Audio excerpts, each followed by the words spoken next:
ये जो उसने मस्खरे बैठा के सामने शहबाज शरीफ टाइप के और उनके सामने जो बातचीत कर रहा था और शहबाज शरीफ ने भी काफी तालियां वालियां पीटी। पता है शहबाज शरीफ ने क्या बोला दोस्तों? वाह आप साहब, ये तो आप थे। ही एक्चुअली सेड दैट कि आप थे, वरना लाखों करोड़ों लोग मारे जाते, न्यूक्लियर वॉर हो जाता, दो न्यूक्लियर पावर्स के बीच में लड़ाई हो जाती, ये हो जाता वो हो जाता, दुनिया भर की। देखिए चापलूसी कोई लाहौरी से सीखे। मैं आपको बता रहा हूं दोस्तों एक बात तो मैं मानता हूं लाहौरियों की, जिस तरीके से ये लोग कॉम्प्रोमाइज करना, they are ready to compromise. ये झुकना, बेंड करना, जमीन पे लेटना, कालीन बनना, मालिकों को खुश करना, बूट पॉलिश, इनसे बेहतर I don't think anybody knows. मिस्र के शर्म अल शेख में चर्चा थी डोनाल्ड ट्रंप और पाकिस्तानी प्रधानमंत्री की लव स्टोरी की। जी हां, डोनाल्ड ट्रंप ने खुलकर जिहादी जनरल असीम मुनीर की तारीफ की और वो कहीं ना कहीं भारत के विदेश मंत्रालय पर भी सवाल है। और दूसरी तरफ पाकिस्तानी प्रधानमंत्री शहबाज शरीफ ने डोनाल्ड ट्रंप की तारीफ करते हुए एक बार फिर उनका नाम नोबेल शांति पुरस्कार के लिए प्रस्तावित किया। अच्छा, ये जो ट्रंप ने ये शहबाज शरीफ जैसे चेले चपाटे वहां पे इकट्ठा कर रखे हैं, अपने हेड्स ऑफ स्टेट जो वहां पे आए थे। देखिए दोस्तों, यहां पे जो हुआ है ना, ये गाजा पीस समिट के नाम से जो भी एक फ्रॉड हुआ है, ये बहुत बड़ा फ्रॉड है। मैं आपको बताता हूं क्यों। ये जो उसने मस्खरे बैठा के सामने शहबाज शरीफ टाइप के और उनके सामने जो बातचीत कर रहा था और शहबाज शरीफ ने भी काफी तालियां वालियां पीटी। पता है शहबाज शरीफ ने क्या बोला दोस्तों? वाह आप साहब, ये तो आप थे। ही एक्चुअली सेड दैट कि आप थे, वरना लाखों करोड़ों लोग मारे जाते, न्यूक्लियर वॉर हो जाता, दो न्यूक्लियर पावर्स के बीच में लड़ाई हो जाती, ये हो जाता वो हो जाता, दुनिया भर की। देखिए चापलूसी कोई लाहौरी से सीखे।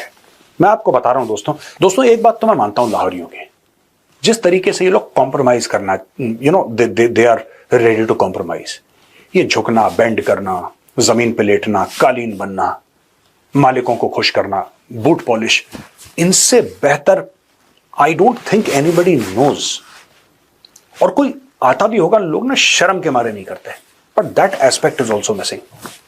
जो शहबाज शरीफ ने करा, it was indeed painful to watch, painful to watch. क्यों?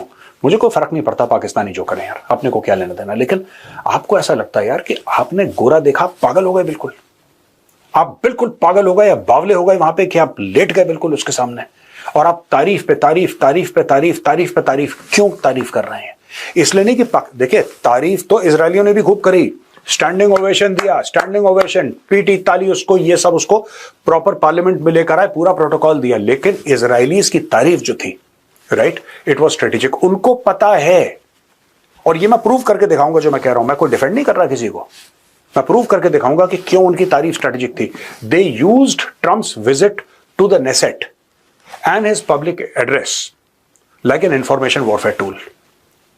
इजरायलीज ने ट्रंप ने धोखा दिया इजरायलीज को, उल्टा इजरायलीज ने ट्रंप का इस्तेमाल करा। मैं आपको प्रूव करके बताऊंगा कैसे इस्तेमाल किया। It's fantastic what the Israelis have done. देश के लिए करना पड़ता है यार, वो करते हैं, अनअपोलोजेटिक हैं वो लोग। शहबाज शरीफ तो बिल्कुल कि साहब ऐसा हो गया तो साहब ऐसा हो गया, आपकी आंखें खुली तो सूरज उगा, फिर आप जैसे ही सोए तो सूरज डूब गया। वो तो ऐसी बातें करते हैं यार। And it's very shameful when you see this man literally groveling in front of Donald Trump कि भाई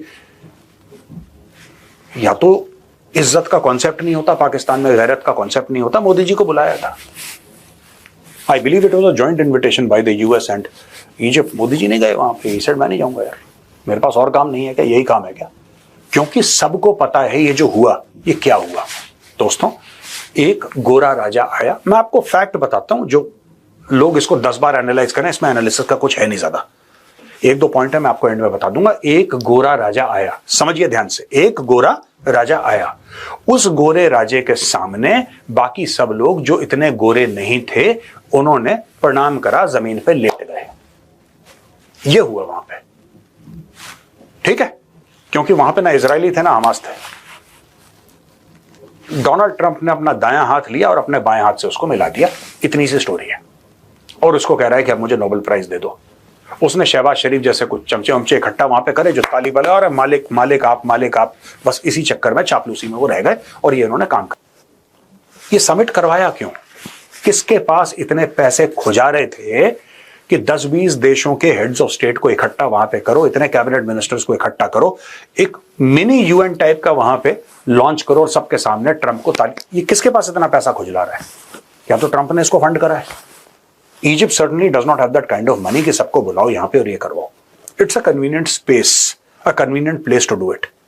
But दोस्तों मैं आपको एक बात आज एक जिसको कहते हैं ना, let me make a clear cut prediction today. मैं एक prediction करना चाहता हूँ. ये लड़ाई दोबारा शुरू होगी क्योंकि बेसिक्स इसके ठीक नहीं हुए और इसके बेसिक्स ठीक हो भी नहीं सकते. I very strongly believe in my heart that there can be no peace between the Jews and the Palestinians. ये हो नहीं सकता, ये हो नहीं सकता. आज मैं आपसे एक सवाल पूछना चाहता हूं और यह सवाल तमाम मुस्लिम देशों से है. आप और हम सब जानते हैं कि इस वक्त गजा में जो शांति समझौता वजूद में आया है उसमें इस्राएल की नीयत पर अब भी विश्वास नहीं किया जा सकता. हम नहीं जानते, अब जबकि बंधक रिहा हो चुके हैं, हो सकता है कि इस्राएल बहाना ढूंढे और एक बार फिर गजा पर प्रहार कर दे, जहां वो अब तक 67,000 लोगों को मार चुका है, जिसमें 20,000 बच्चे हैं. बावजूद उसके पाकिस्तानी प्रधानमंत्री डोनाल्ड ट्रंप के लिए नोबेल शांति पुरस्कार की प्रस्तावना करते हैं क्योंकि इस फहरिस्त में एक और देश शामिल है और उसका नाम है इस्राएल. आपको याद है, आर्टिफिशियल इंटेलिजेंस जेनरेटेड यह तस्वीर बेंजामिन नेतन्याहू ने अपने ट्विटर अकाउंट में पेश की थी, जिसमें वो डोनाल्ड ट्रंप के गले में नोबेल शांति पुरस्कार जो है वो डाल रहे हैं.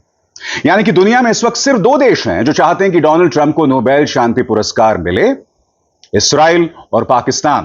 और सबसे शॉकिंग, तमाम मुस्लिम देश इस पर कोई टिप्पणी नहीं कर रहे हैं. पाकिस्तान के दोहरे मापदंड पर, अमेरिका के दोहरे मापदंड पर, और सबसे बड़ी बात, जब मिस्र के शर्म अल शेख में जब इस शांति प्रस्तावना पर बातचीत हो रही थी, जब दुनिया के तमाम बड़े नेता वहां मौजूद थे, तो वहां 2 चेहरे नदारद थे. इस्राएली प्रधानमंत्री बेंजामिन नेतन्याहू, जो स्वाभाविक सी बात है मिस्र में अपनी सुरक्षा को लेकर चिंतित रहे होंगे, और दूसरे स्वयं भारतीय प्रधानमंत्री नरेंद्र मोदी. ये दोनों चेहरे वहां से नदारद थे. मगर हां, जैसे मैंने बताया, वहां पर खुलकर ड्रामा हो रहा था. एक अजीब और गरीब लव स्टोरी चल रही थी डोनाल्ड ट्रंप और असीम मुनीर और डोनाल्ड ट्रंप और शहबाज शरीफ के बीच में. तमाम मुस्लिम देश पाकिस्तान को इस गुट में कैसे बर्दाश्त कर सकते हैं जब पाकिस्तान डोनाल्ड ट्रंप के नाम की सिफारिश नोबेल शांति पुरस्कार के लिए कर रहे हैं. वो डोनाल्ड ट्रंप जिन्होंने ईरान के न्यूक्लियर साइट्स पर प्रहार किया था, हमला किया था. वो डोनाल्ड ट्रंप जिन्होंने नेतन्याहू की हर ज्यादती पर आंखें मूंद ली हैं. वो डोनाल्ड ट्रंप जिन्होंने नेतन्याहू पर कोई सख्ती नहीं की जब उन्होंने दोहा कतर पर प्रहार किया था. आज इन मुस्लिम देशों की हिम्मत नहीं है. मिस्र के शर्म अल शेख में बात यहीं तक सीमित नहीं थी और यह भारत के लिए चिंता की बात है क्योंकि डोनाल्ड ट्रंप ने पाकिस्तान के जिहादी जनरल असीम मुनीर की तारीफ की, कहा कि वो महान जनरल है. क्या डोनाल्ड ट्रंप ये ताना भारत को दे रहे थे? सुना जाए वो क्या कह रहे हैं. Prime Minister Sharif of Pakistan, and also I have to say my favorite field marshal from Pakistan, who's not here, but the Prime Minister is here, and you're going to give his regards. Where are you? There you go. Thank you very much. हालांकि balance करने के लिए उन्होंने प्रधानमंत्री नरेंद्र मोदी का जिक्र किया, नरेंद्र मोदी को महान नेता भी बताया और फिर पीछे मुड़कर पाकिस्तानी प्रधानमंत्री शहबाज शरीफ से भी पूछा. किस अंदाज में, आप खुद देखिए. India is a great country with a very good friend of mine at the top, and he's just done a fantastic job. And I think that Pakistan and India are going to live very nicely together, right? That's not a very. They are.